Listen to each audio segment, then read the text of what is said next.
Hey guys, it's Max. It's about 3:50 here in Hill Country. Let's do an end of the day update. We'll look at Defiance, YieldMax, and some of the other ones, see what's going on.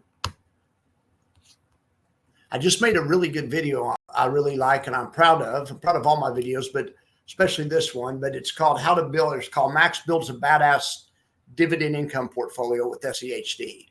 I called it several things. I kept changing the title. Anyway, if you see anything titled like that, go watch it. It's a good video. Let me know what you think. All right, so real quick here. I realize not a lot of people are as interested in Defiance as I am, so we'll go real fast. Triple QI is showing a $2.6 million loss on the day. Unfortunately, WDTE showing a $700,000 loss right now, and the market may not have settled yet. That may not be official. IWMY is also going to have a big loss. Damn it. Well, let's see exactly how big it was. This will probably be the biggest of the three. I always say this is the most volatile fund, so it's usually up the most or down the most. That's what volatility means to me. Yeah, that last video I made was really good. Go watch it. I talked about SCHD, which I hardly ever do. All right, so this fund is down 1.7 million. So in any event, not a great start to the month. USOY is doing well, though. The spreadsheet's still jacked up. We aren't going to look at the spreadsheet, but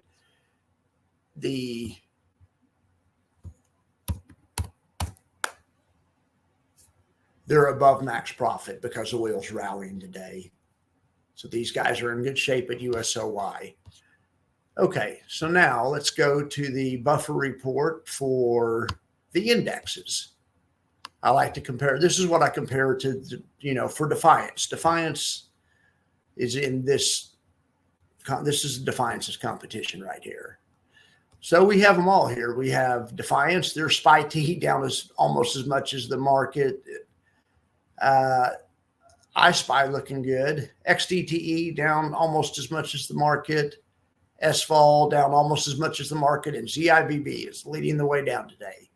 2.62%. I'm going to have some content coming out soon on ZIVB and SVOL. Think you guys will like that. All right.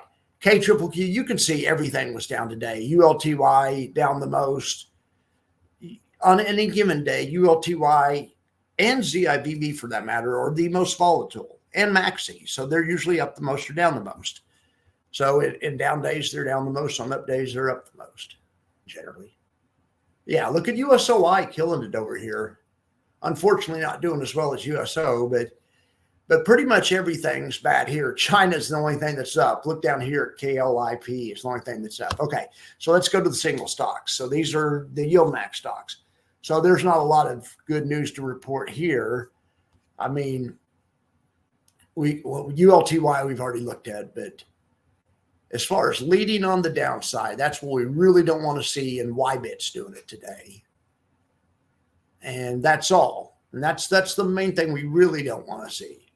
Okay, now some of them are doing great, even though they're having a downside, even though the market's down, they're showing a lot of buffer, like JPMO is down exactly half as much, or about it. Well, yeah, exactly half as much is their parent, not exactly, a little bit less.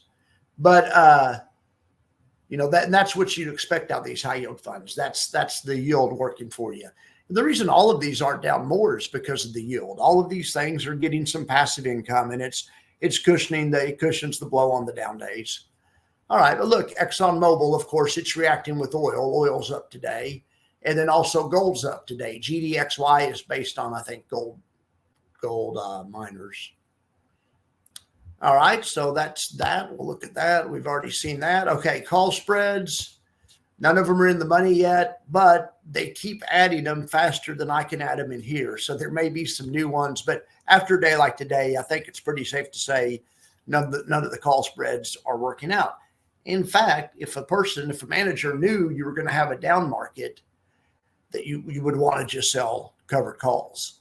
People always think covered calls are bad. They actually aren't bad. They're just bad in up markets. They're better in down markets. So anyway, I just have to throw my 2 cents and try to defend covered calls. Covered calls have a bad name. The call spread is a better overall solution for the average retail person. So it was great of Jay to introduce the call spread. All right, so let's just see which ones are close. I mean, the closest one is DISO. And also GUI looks pretty close. But so they're just relatively a little stronger.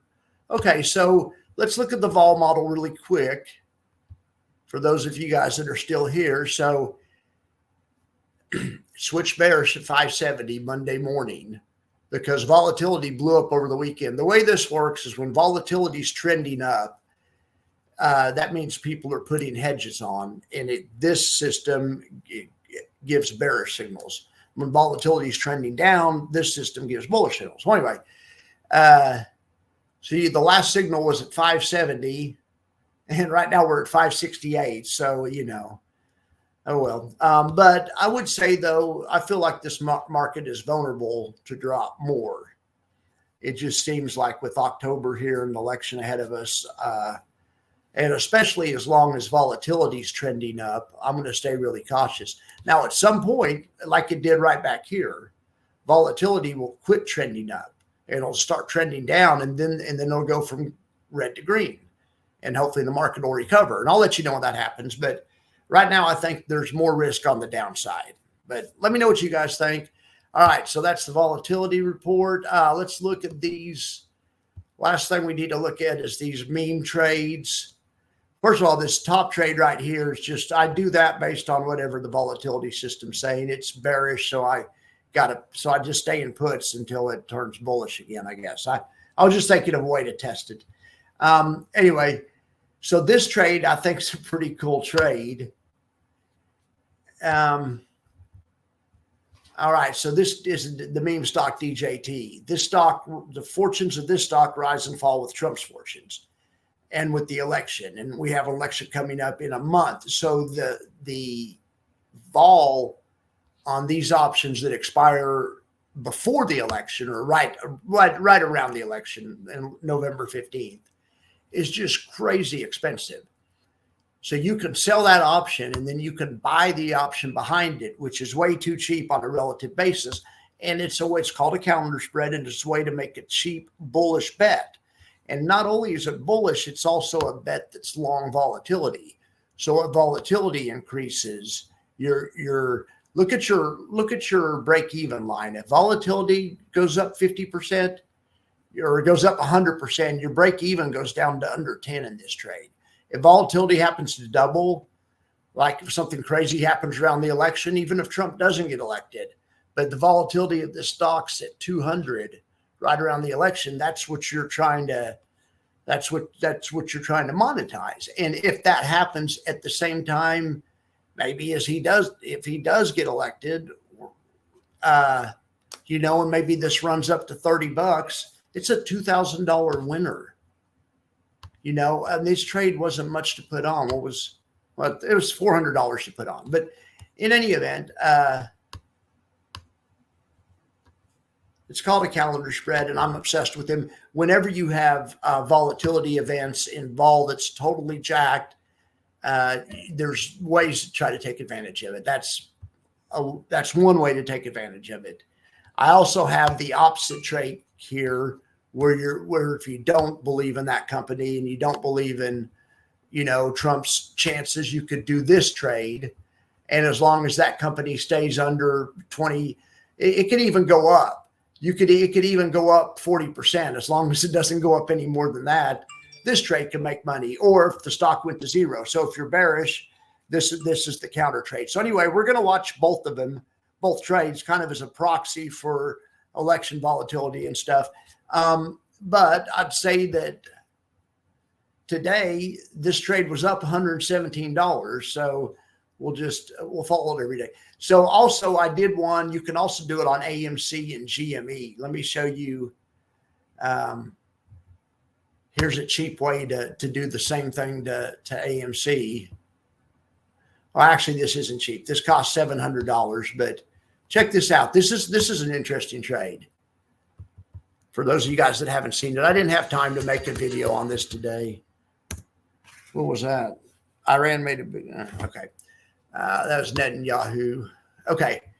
Okay, GME is the kind of crazy stock that it wouldn't be inconceivable for it to pop and go to 70, 40, 30, something like that. All right. At 30, this trade is worth $1,400. At 70, this trade's worth $14,000. You know, it's a long shot. This trade, you don't have the odds in your favor or anything. But I would call this a cheap way to make a bullish bet. Anyway, and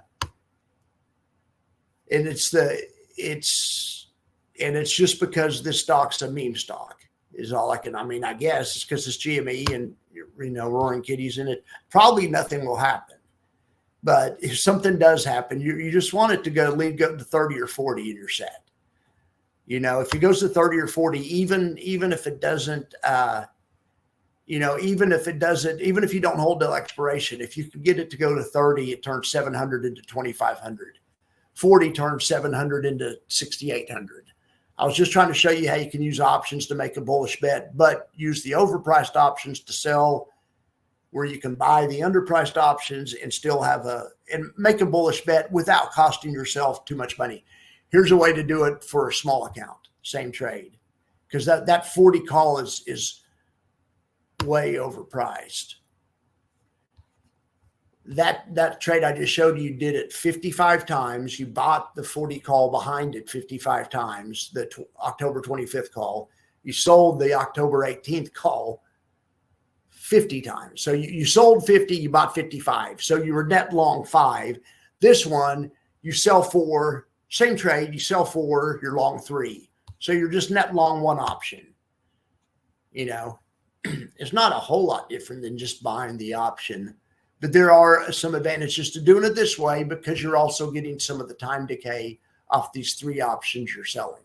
When I put this trade on, these options were going for 40. They're already down a nickel from there. But in any event, this is the similar type trade to the other one.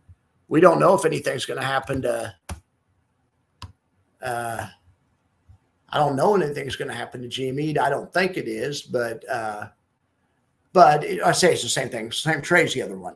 But instead of turning 700 into 2,000 or 3,000, you're trying to, if you could even get it to, you know, halfway to expiration, get it to $30, you're trying to turn $70 into 200, which also would be, you know, wouldn't be bad. If you can get it to 40, it'd be worth 750.